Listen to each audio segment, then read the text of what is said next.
தமிழ்நாட்டில் நடைபெற்று வரும் சார் பணிகள் குறித்து திமுக மாவட்ட செயலாளர்களுடன் முதலமைச்சர் மு.க.ஸ்டாலின் ஆலோசனை.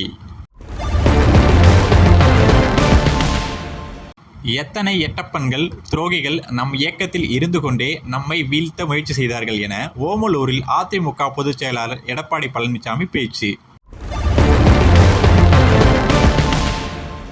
கரூர் நெரிசலில் 41 பேர் உயிரிழந்தது குறித்து சிபிஐ விசாரணை நடைபெற்று வரும் நிலையில் பிள்ளையார்பட்டி கற்பக விநாயகர் கோவிலில் ஆவணங்களை வைத்து தமிழக வெற்றிக்கழக பொதுச் செயலாளர் என். ஆனந்த் வழிபாடு. கன்னியாகுமரி, நெல்லை, தென்காசி ஆகிய 3 மாவட்டங்களுக்கு இன்று கனமழைக்கு வாய்ப்பு. திருச்செந்தூர் சுப்பிரமணிய சுவாமி கோயில் கடற்கரையில் பக்தர்கள் தங்குவதற்கு எந்த தடையும் இல்லை. கடற்கரையில் இரவு 10 மணி முதல் அதிகாலை 4 மணி வரை தங்குவதற்கு தடை என்ற தகவல் தவறானது.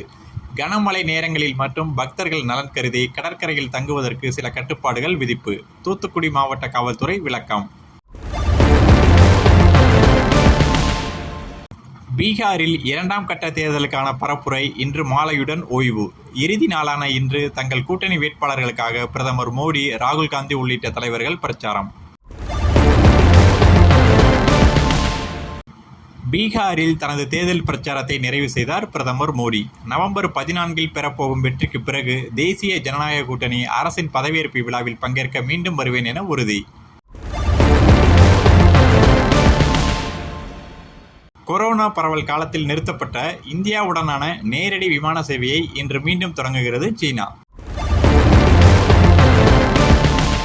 கோவாவில் நடைபெற்று வரும் 11வது உலகக்கோப்பை செஸ் தொடரின் 4வது சுற்றுக்கு பிரக்யானந்தா முன்னேற்றம்.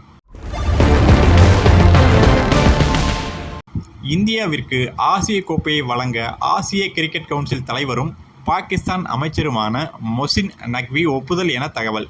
பிசிசிஐக்கும் அவருக்கும் இடையிலான பேச்சுவார்த்தையில் சுமூக முடிவு.